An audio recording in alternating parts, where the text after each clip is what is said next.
just general update. Having a really hard time. My neck's just been burning all day. I'm having a hard time doing anything. So yesterday I did a workout and I walked for a mile, which is normally what I do. But I added a few extra things like a couple of yoga stretches. I did them really light and easy because I'm very fragile. Uh, but I guess it was just a lot for my neck. Um, I mean, usually like I'm working out one day and then taking the next day off just to rest, but it's like especially bad.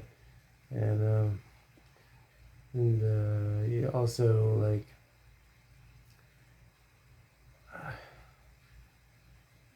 I tried watching a little bit of TV earlier today, and it just really irritated the hell out of my neck. I don't know why it does so much. Just like doesn't matter if my neck's completely supported, it just burns. Like if I used my cell phone like this for hours, it would also like destroy my neck, even though my neck is like this. I get vertigo when I hold the phone up and look into it, but it's weird because like I don't get vertigo if I hold like a book up, like at the same spot and read it. It's just something about like looking at screens really messes with my neck. Makes my upper cervical area burn. It's pretty bad. I'm really worried because even though I've made progress, um, like it's just my hips hurt and my knees and my ankles and my lower back's been bothering me more and more. My upper back's been bothering me. Just my whole back really. I have more mobility in my left shoulder, like reaching over the top of my head. I think that's been like pushing through pain because generally in joints I'm not pushing through pain, but this shoulder is different because it's a frozen shoulder, so it's stuck because of the adhesive capsulitis that occurs in a frozen shoulder, and when you push through that to stretch it to break up that tissue, it hurts a lot. Whereas like if my knees were hurting, I wouldn't push through that. But this, I mean, I've watched videos. I've had it for a year, so I have some experience with it, and I've talked to other people with frozen shoulders, and so I know that.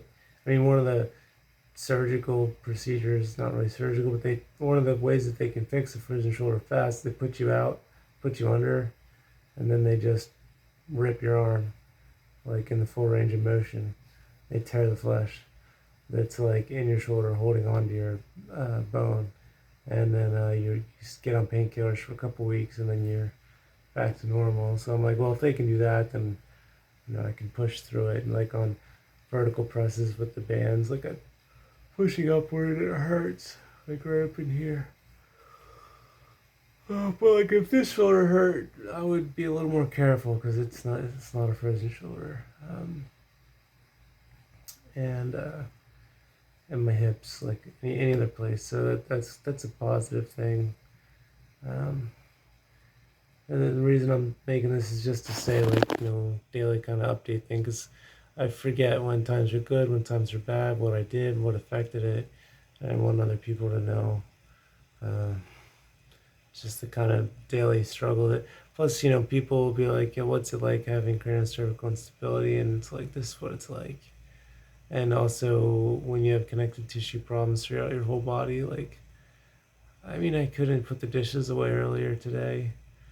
My grandmother was asking me to, and I had to tell her no, and of course she's like doesn't understand that I have health issues, it seems. uh, but she's 92, so whatever. um, and yeah, it's really emotionally difficult because like I'm about 148 pounds now, and I'm really trying to exercise. I love exercising, and I can do it, and my muscles are up for it. But it's just my neck mostly. I mean, the rest of my joints in my body are having problems, but I feel like if I could work out more, then it would strengthen them a lot. And I feel like I've made dietary changes that are good, like my bowel movements. Well, I know it's gross to talk about, but because your stomach problems have to do with your autoimmune issues. They can damage your connective tissue. Then that's one thing. Like constipation, if you have constipation, then that means things are sticking around in your stomach and in your intestines. That gives the bad stuff more chance to grow. And then it can do more damage to your stomach lining. You get fungal overgrowth.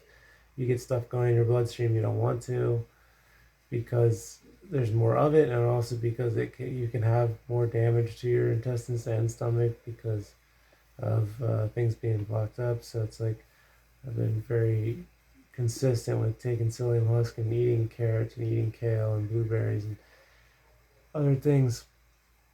I just like radishes I've been eating, which I don't really like radishes, but um, they're good antifungals. Like you can leave a radish out all day; it's not going to get mold on it, and it's got antifungal properties to it, so it kills candida. I think Spanish black radish is better at it, but they don't sell that at the store, so just regular radishes. And so I've been eating that, and that's been helping as well. And then also doing the intermittent fasting. So it's like after like 6 or 7, I just don't. I try not to snack in the evening. If I really need to, I'll have something easy like some grapes or some blueberries. It's like pretty easy on the stomach. Whereas like having like 4 pieces of bacon or something would be like bad. That'd be real bad. And then cutting back on salt has helped my tongue. Like my tongue was all cracked. And it was getting worse and worse, and it was very dry. It was getting to the point where like I could taste salt on my tongue. Just like it was like my tongue was made out of salt. It was bad. And I was eating under 2,000 milligrams a day, which is like what the FDA says. But I talked to other people online that had issues with fissures on the tongue, and they also have issues with salt. And also, I found salt is exacerbates autoimmune conditions. I think 30% of autoimmune conditions are exacerbated by salt. And it doesn't make sense to me why we're recommended to eat 2,000 milligrams of salt. Because if you think about how humans naturally eat, like, where would that salt ever come from? How would you ever, without adding salt to your food, how would you ever get 2,000 milligrams of salt in your diet? That'd be impossible. Like you could eat meat, you could eat fish from the ocean all day, and you wouldn't get 2,000 milligrams of salt. So it's like, how the heck where does that number come from? It's a lot. It just seems like too much salt. And anyway, obviously it doesn't bother some people because a lot of people eat like 4,000 milligrams a day. Um, so I don't know. But for me, it's like I try to keep it like under 500. Uh, so, and I've been feeling better because of that too. Less dry mouth, less.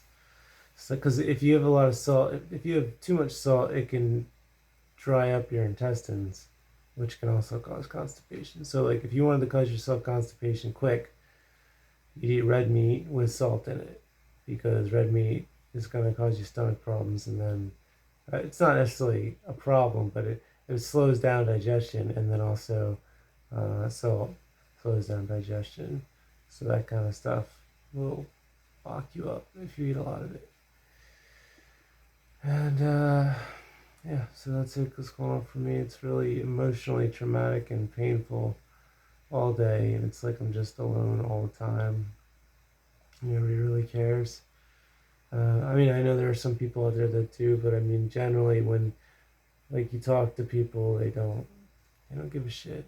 I mean, most of my family, I don't think anyone really on my dad's side, and I don't think anyone on my mom's side gives a shit either. It's pretty much none of my family gives a shit, like whether or not I live or die, which is like, wake up call, like, hey, like I would have done anything for them, and they don't care. Like if I died, they'd say, oh, that's too bad. And they wouldn't lose any sleep over it. They'd forget about it in a week. Whatever. My mom would probably be distraught. But that's about it. So, yeah, that's what's going on with me. I'm having a really hard time every second of every day. It's just hard. It's really, really hard.